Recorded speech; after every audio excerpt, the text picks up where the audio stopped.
The Reserve Bank has struck a note of caution on the privatization of public sector banks. In its monthly bulletin, the RBI has said that public sector banks have performed better on financial inclusion and labor cost efficiency. Sapna Das joins us now with more. Sapna, what's the RBI stance?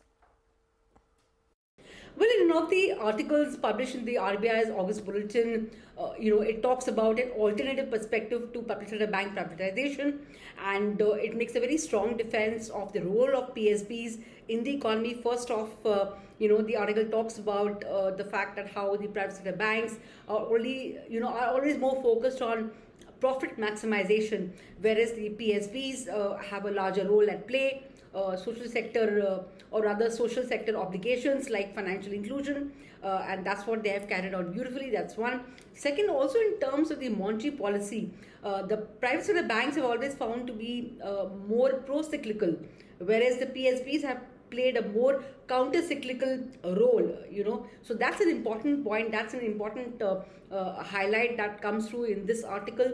Last but not the least, it talks about the various steps that have been taken by the PSBs over the last 2 odd years in terms of improving their balance sheets, finally. Also it was suspected that PSB's balance sheets are pretty weak and they'll be badly impacted by the COVID. But the article actually notes that they have weathered the storm really well, remarkably well. So that's a good highlight going forward. All in all, it makes a very clear case for the political executive that they should not be looking at big bang public sector bank privatization, because that will do more harm than good. But we also need to note that at the moment the government really has not moved forward on the bank privatization agenda. For example, the bill was expected in the monsoon session of Parliament. There's no word on that as yet, and we really don't know whether this is going to be in a limbo till the general elections in 2024. So the research paper of RBI makes a very valid point. However, we also need to note that the political executive is not really moving forward on this front, at least as of now.